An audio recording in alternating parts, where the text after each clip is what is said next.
जरा सोचो, अगर तुम्हें 7 दिनों तक एक कमरे के अंदर रहने के लिए $1 मिलियन दिया जाए, लेकिन इसके लिए तुम्हें अपने ही साथियों को मारना पड़े।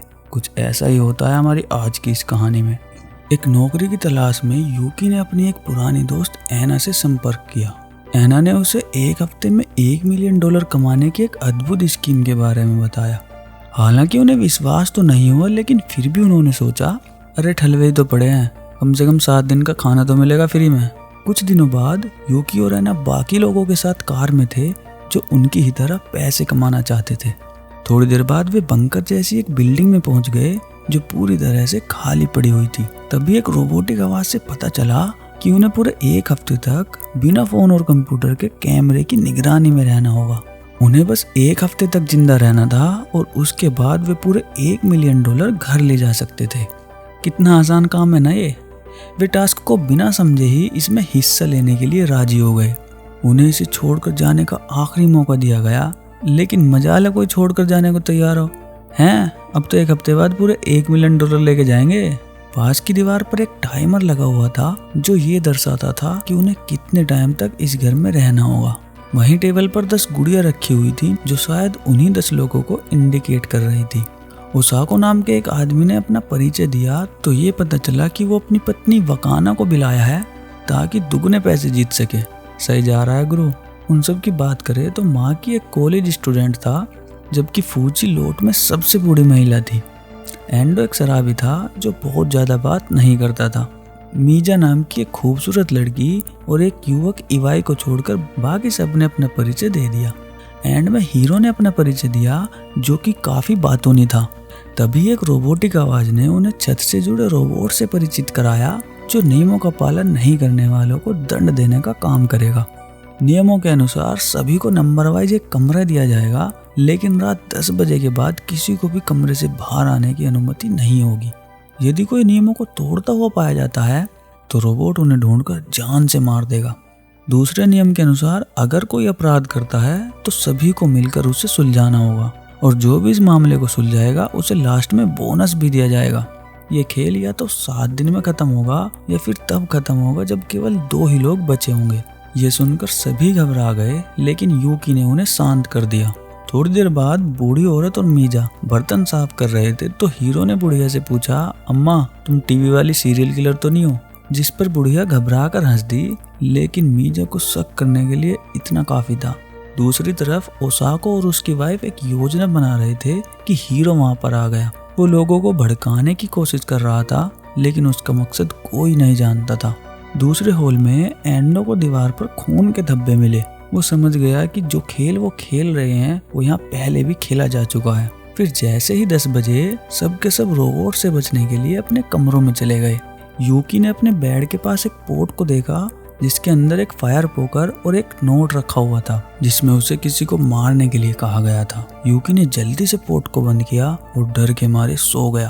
अगली सुबह ये पता लगा कि नोट और पोर्ट ये तो सभी कमरों में एक जैसे थे, लेकिन सबके हथियार अलग अलग थे। अचानक हॉल से आई एक चीख ने सभी को चौंका दिया। देखने पर पता चला कि किसी ने अपनी बंदूक का इस्तेमाल करके हीरो को मार दिया है। हर कोई हैरान था, लेकिन इवाई ये देखकर न जाने क्यों हंसने लगा।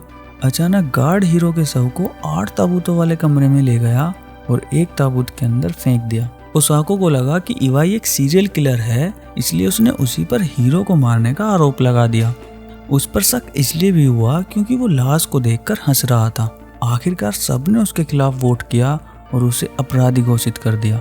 इसके बाद रोबोट ने उसे उठाया और ताबूत वाले कमरे में जेल में डाल दिया। कमरे में आने पर यूकी ने अपना पोर्ट खोला और उसमें बंदूक को देखकर हैरान रह गया, क्योंकि ये सब यूकी पर हत्या का आरोप लगाने के लिए किया गया था। इसलिए यूकी डर गया और उसे वापस छुपा दिया। इसका मतलब हत्यारा इवाई नहीं बल्कि उनमें से ही कोई है। थोड़ी देर बाद यूकी एना से मिला और उसे बंदूक के बारे में सब कुछ बता दिया। एना को भी यूकी अच्छा इंसान लगता था, इसलिए उसे उसकी बातों पर विश्वास हो गया। रात में यूकी ने फिर से बंदूक की जांच की तो पता लगा कि उसमें सारी की सारी गोलियां मौजूद हैं।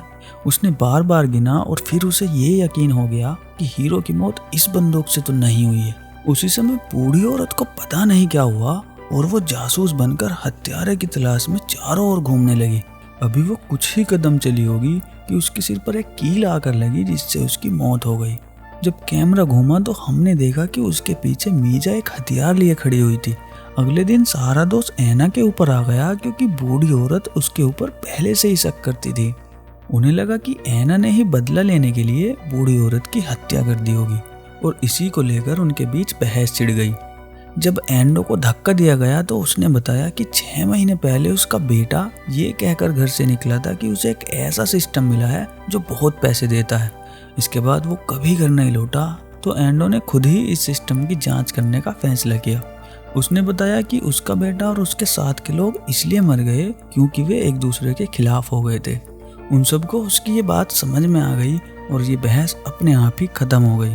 जब सब सो गए तो एंडो यूकी के कमरे में गया और उसे बताया कि ये रोबोट केवल क्लॉकवाइज डायरेक्शन में चलता है और हर चक्कर से पहले 10 मिनट के लिए निष्क्रिय रहता है। इसका मतलब ये था कि वे रोबोट के पीछे चलकर बड़ी ही आसानी से इस घर में घूम सकते थे। उन्होंने 2 लोगों का जोड़ा बनाकर घर में निगरानी रखने का फैसला किया। अपनी पहली शिफ्ट पर ऐना ने यूकी को बताया कि वो उसे पसंद करने लगी है। अपने प्यार के इजहार में वे इतना खो गए कि उन्होंने रोबोट पर ध्यान ही नहीं दिया। रोबोट उन्हें पकड़ने ही वाला था कि वे जल्दी से छिप गए। कुछ घंटों बाद अब वकाना और मीजा की बारी थी, लेकिन वकाना के लेट होने की वजह से यूकी ने मीजा के साथ ही रहने का फैसला किया।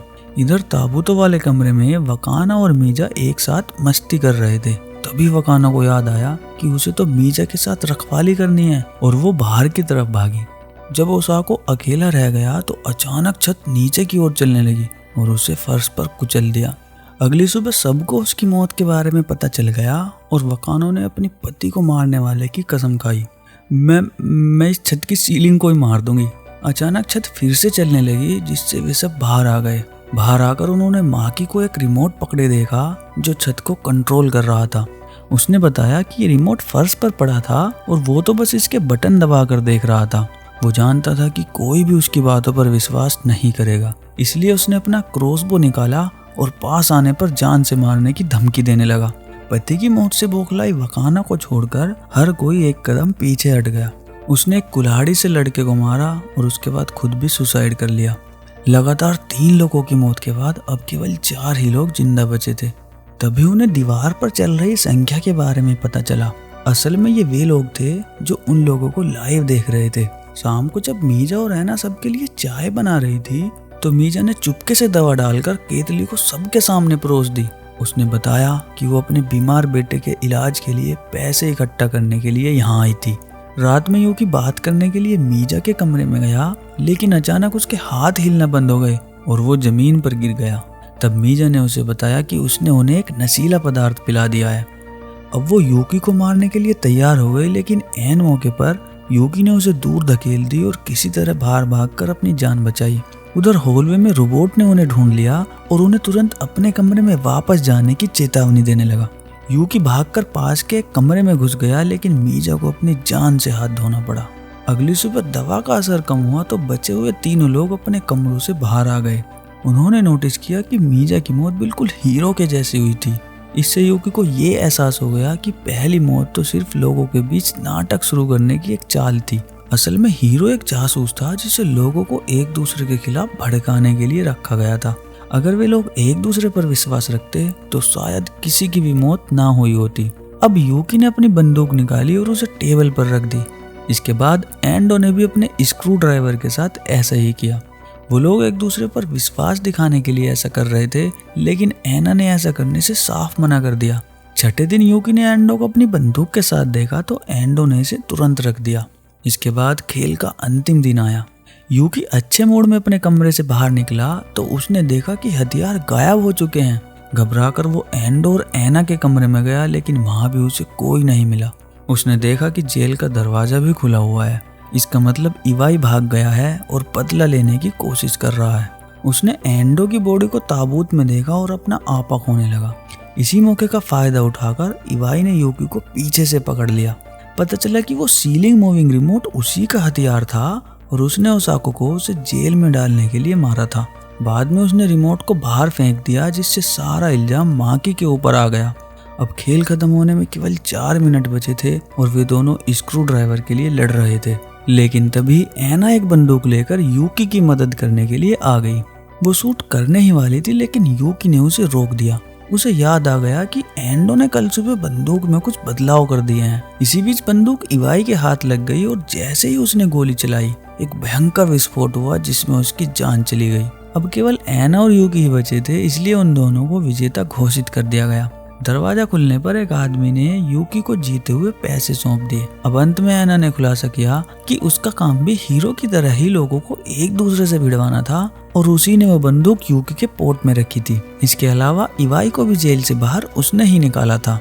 एना के जाने के बाद हम एंडो को बिल्डिंग से बाहर आते हुए देखते हैं। उसने बताया कि उसने मरने का बस नाटक किया था ताकि कोई भी उसे मारने की कोशिश ना करे। वापस जाते समय यूकी ने उस बैग को वहीं फेंक दिया क्योंकि वो इस खेल की किसी भी चीज से रिश्ता नहीं रखना चाहता था। तो अगर आपको भी कोई ऐसा खेल खेलने को कहे तो क्या आप पैसों के बदले खेलना पसंद करोगे? कमेंट करके जरूर बताना।